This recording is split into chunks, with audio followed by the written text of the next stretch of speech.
Hello, I'm Simon Whistler. You're watching Today I Found Out, and in the video today, the Snakeman, who lived to be 100. Born in Paterson, New Jersey in 1910 to Gustav and Otillia Haast, Bill Haast was interested in snakes since he was 7 years old. This interest turned into something of an obsession during summer trips to Boy Scout camp, beginning when he was just 11 years old. The next year, Bill suffered his first snake bite from a timber rattlesnake that he tried to catch. At the time, Bill was 4 miles away from the camp's first aid station, so he applied the standard field dressing of the day, making crossed cuts over the fang marks and applying potassium permanganate, and then he walked back to the camp.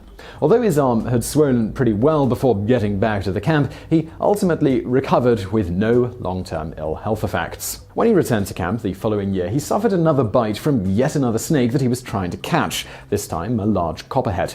Having learned his lesson from the previous year, he was equipped with a snakebite kit and was immediately injected with antivenom. Despite the early treatment, he was hospitalized for a week after this bite. Not satisfied with snakes in the wild, Bill began collecting them via mail-order catalogs as well. When he brought his first one home, he later stated his terrified mother refused to be near it and fled the apartment for 3 days, initially refusing to come back until he got rid of the snakes. Soon, however, she agreed he could keep and even grow his little collection of snakes. Restless and confident, Bill spent his final year in high school sneaking out of the building the second his mum was out of sight after dropping him off. He'd then simply wander around all day. By the age of 16 in the late 1920s, he gave up the ruse and joined a roadside snake show, hoping to make his way to Florida after reading in a catalog that the diamondback rattlesnake he purchased was shipped out of Florida. After the traveling snake show shut down due to the effects of the Great Depression, he eventually did indeed make his way back to the Florida Everglades,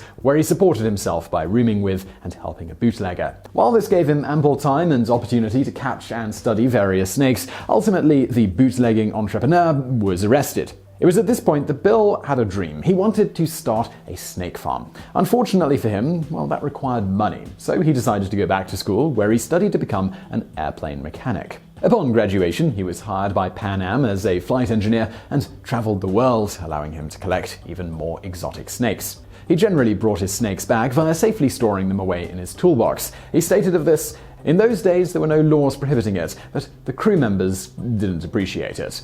Besides collecting often deadly snakes from around the world and bringing them on airplanes back home, Bill also spent his time as a flight engineer saving up money to build up a large snake farm. By 1946, he was able to purchase a plot of land in South Miami. He sold his house and he began building his serpentarium. Unfortunately for him, his wife Anne didn't exactly appreciate his obsession with snakes, nor the new direction that her husband was taking with his life, and she soon divorced him. Undeterred, 1 year later, Bill opens the serpentarium with a skeleton staff of himself, his new wife Clarita, who was much more supportive of his little snake enterprise, and his son Bill Jr., who, after being bitten 4 times by the snakes, left the snake farm to seek safer work. Over the next 20 years, Bill amassed an impressive array of venomous snakes from all over the world. At any given time, he had in excess of 500 snakes on his little farm.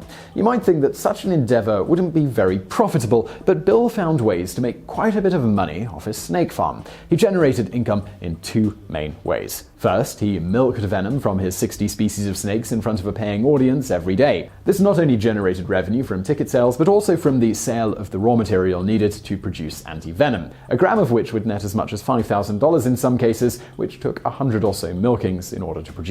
Being something of a dangerous profession with accidental bites not uncommon, Bill also decided to try to use the Mithridatism approach to protecting himself against the snakes. This was injecting himself with gradually increasing doses of venom from different snakes that he milked regularly, including the Cape, King, and Indian cobras. This actually worked, and in the 1950s, although he was bitten by cobras approximately 20 times, he had few ill health effects and didn't need any antivenom.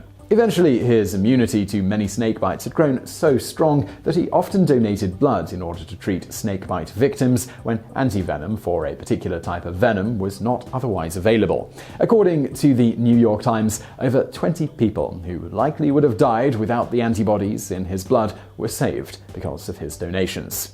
This included one instance where Bill flew all the way to Venezuela to donate a pint of his blood to be used for a boy who'd been bitten. For this act, the Venezuelan government made Bill an honorary citizen of the country. And we should note here that normally snake antivenom is made by injecting diluted venom into certain mammals and then collecting the resulting antibodies from the animal's blood. So while the farm was very profitable for Bill, a non-snake related tragedy led to the closing of the serpentarium. You see, in addition to snakes, Bill also kept alligators and crocodiles in a pit on the premises. In the late 1970s, a 6-year-old boy fell into the pit. Seeing a tasty snack, one of the crocodiles lunged for the boy before a random bystander, Nicholas Corleone, and the boy's father could get to him. The two men did eventually manage to get on top of the near 1-ton crocodile and attempted to free the boy, but it was too late. While today Bill would have been sued into oblivion for this, the boy's parents did not blame Bill for the accident. Nevertheless, he never forgave himself, and not long after, he closed the snake farm, but not before firing 9 rounds from his Luger pistol into the crocodile in question. This ultimately resulted in it dying about an hour after being shot. Years earlier, Bill had developed a keen interest in the medicinal uses of snake venom when he and a University of Miami researcher experimented with its utility in treating polio with encouraging results. This is before Dr. Jonas Salk came up with an effective and safe vaccine against the disease. Now without his snake farm to run, Bill decided to devote his time to once again exploring various snake venom's medicinal properties with medical professionals. This culminated in Bill and a Miami doctor treating over 6,000 patients suffering from multiple sclerosis and arthritis with a certain blend of snake venom. While some of their research and results were promising, in 1980 the FDA shut the pair down, claiming that Bill's manufacturing process on the venom used for injections was not rigorous enough. Undeterred, in 1990, Bill persisted with his research at the Miami Serpentarium laboratories that he established. Bill also continued to inject himself with a variety of venoms, which ultimately came from 32 different snake species. Although he long thought that his daily venom regimen contributed to his good health, a sample size of 1 certainly isn't good enough to give definitive credit to anything. When he reached 100 years old, he was asked about this, and he stated, "Aging is hard. Sometimes you feel useless, but I always felt I would live this long. It was intuitive. I always told people I'd live past 100. And I still feel I will. Is it the venom? I don't know." Bill Haast died of natural causes some 6 months after turning 100 on June the 15th, 2011.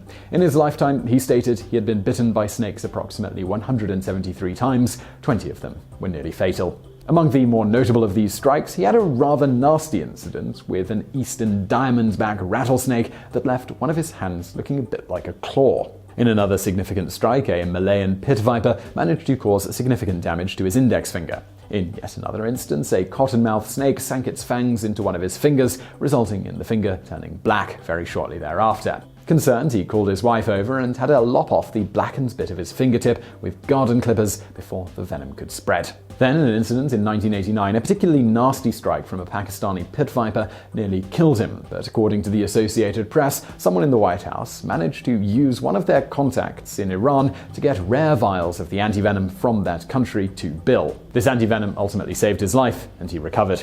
Now, despite his love for snakes, he did note that they don't make the best pets. He stated, "You could have a snake for 30 years, and the second you leave his cage door cracked, he's gone. And they'll never come to you unless you're holding a mouse in your teeth." When asked about his thoughts on life having lived to over 100, he stated, "The art of living is not an instinct. It must be learned. Isn't it a pity that it takes all of it before we know how to use that which we no longer have?" So I really hope you enjoyed that video. Do not forget to subscribe to this channel for brand new videos every day of the week. Also, I've got a podcast. It's called BrainFood, and it's content just like this, but in a podcast form. We also go into more depth and get into all of the details about a particular subject. You can check it out through the links in the description below, or just search in your favorite podcast app for BrainFood. And if you like this YouTube channel, I really think you're going to love that podcast. But if you want something to watch right now, check out a related video from the past over there on the right. And as always, thank you for watching.